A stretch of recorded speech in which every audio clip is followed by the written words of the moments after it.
Senator Paul. Dr. Fauci, in a recent British study, David Wiley and others found that no symptomatic reinfections from COVID-19 after following 2,800 patients for several months. In fact, there have been no reports of significant numbers of reinfections after acquiring COVID-19 naturally. Shane Crotty, a virologist at La Jolla Institute for Immunology, concludes from his experiments that the amount of immune memory gained from natural infection would likely prevent the vast majority of people from getting hospitalized disease, severe disease for many years. In this study, which was published in Science, Dr. Crotty showed that antibody levels stayed relatively constant with only modest declines over 6 to 8 months. Dr. Crotty reported that, notably, memory B cells specific for the spike protein, or RBD, were detected in almost all COVID-19 cases with no apparent half-life at 5 to 8 months after infection. In other words, Dr. Crotty found significant evidence of long-term immunity after COVID infection. Furthermore, Dr. Crotty noted B-cell memory to some other infections has been observed for as long as 60-plus years after smallpox vaccination, or even 90 years after a natural infection with influenza. That was a woman who got the Spanish flu, still showed immunity 90 years later. So rather than being pessimistic towards people gaining immunity after they've had COVID or had a vaccine, studies argue for significant optimism. In fact, there have been no scientific studies arguing or proving that infection with COVID does not create immunity. There have been no studies showing significant numbers of reinfections. Of the 30 million Americans who have had COVID, only a handful of reinfections have been discovered.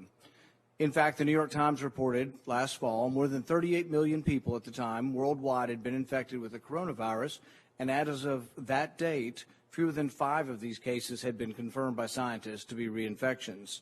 Scientists interviewed for the article concluded, in most cases, a second bout with the virus produced milder symptoms or none at all. Given that no scientific studies have shown significant numbers of reinfections of patients previously infected or previously vaccinated, what specific studies do you cite to argue that the public should be wearing masks well into 2022? I'm not sure I understand the connection of what you're saying about masks and reinfection. We're talking about people who have never been infected before. You're telling everybody to wear a mask, whether they've had an infection or a vaccine. What I'm saying is they have immunity, and everybody agrees they have immunity. What studies do you have that people that have had the vaccine or have had the infection are spreading the infection? If we're not spreading the infection, isn't it just theater? No, it's not. You have the vaccine and you're wearing 2 masks. Isn't that theater? No, that's not. Here we go again with the theater. Let's get down to the facts. Okay, the studies that you quote from Crotty and Sete look at in vitro examination of memory immunity, which in their paper they specifically say this does not necessarily pertain to the actual protection. It's in vitro. And what study can you point to that shows significant reinfection? There are no studies that show significant reinfection. Let me finish the response to your question, if you please. The other thing is that when you talk about reinfection and you don't keep in the concept of variants, that's an entirely different ballgame.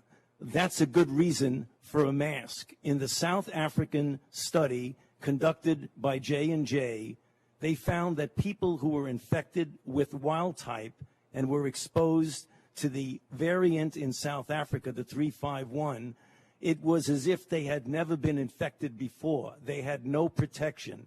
So when you talk about reinfection, you've got to make sure you're talking about wild type. I agree with you that you very likely would have protection from wild type for at least 6 months if you're infected. But we in our country now have variants that are circulating. Significant reinfection.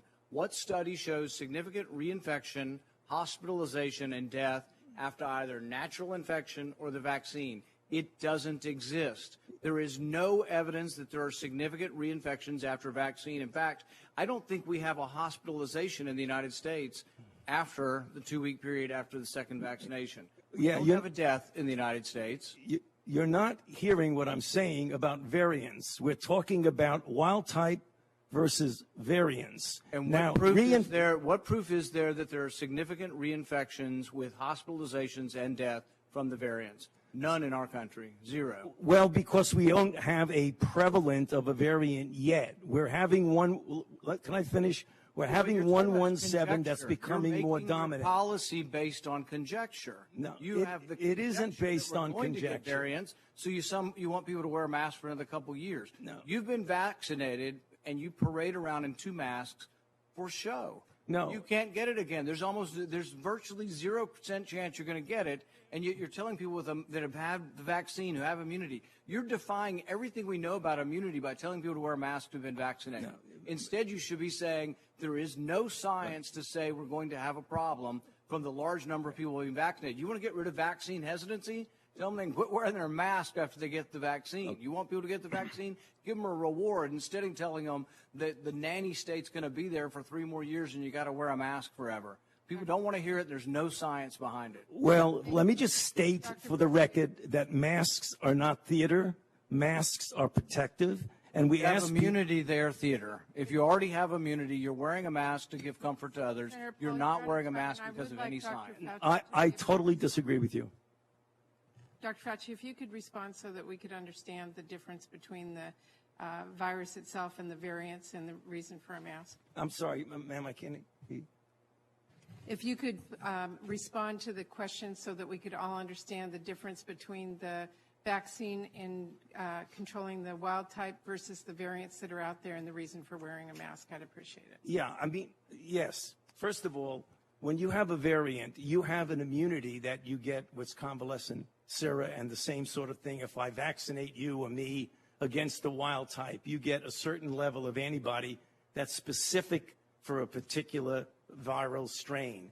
If there's a circulating variant, you don't necessarily have it. You have some spillover immunity to be sure, but you diminish by anywhere from 2 to 8-fold the protection. So the point I'm saying is that there are variants in now circulating.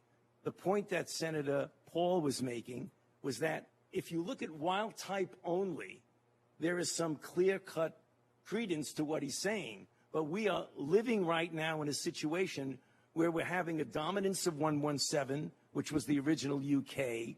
We have a very troublesome variant in New York City, a 526. We've got 2 variants in California, a 427, 429, and we have a number of others. So we're not dealing with a static situation of the same virus. That was the only point I'm making. Okay, thank you very much. Thank you. Senator Murphy. Thank you very much, Madam Chair. Dr. Fauci, thank you for setting an example over the course of the last year for Americans. You have made it clear that masks save lives. You're making this a personal thing, and it isn't. It's not a personal thing. No, you are. That is exactly what you're doing. Mr. Chairman, I don't want you to answer my question. The American people want Dr. Fauci to answer the question. What does it have to be? Sir. You need to respect the chair and shut your mouth.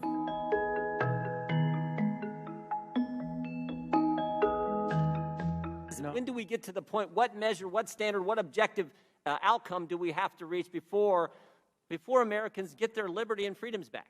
You know, you're indicating liberty and freedom. I look at it as a public health measure to prevent people from dying and going to the hospital. You don't think Americans' liberties have been threatened the last year, Dr. Fauci? They've been assaulted. Their liberties have. I don't look at this as a liberty thing, Congressman Jordan. Well, that's I look obvious. At this as a public health thing.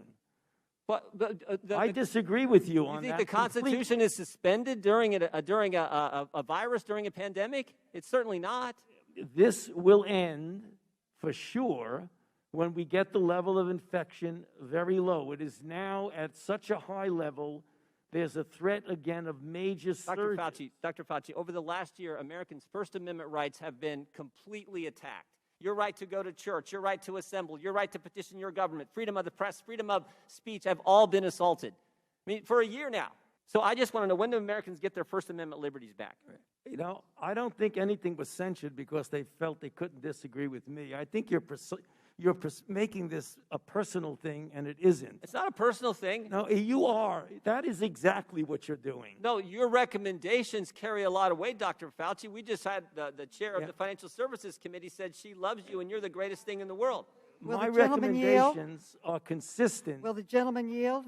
No, it's my Now, time. could I answer the question, please?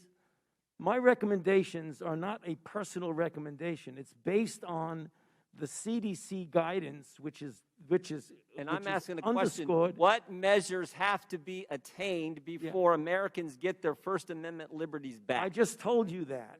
No, you haven't given anything specific. You said, we hope when this... Tell me specifically. Right now, we have about 60,000 infections a day, which is a very large risk for a surge. We're not talking about liberties. We're talking about a pandemic that has killed 560,000 Americans.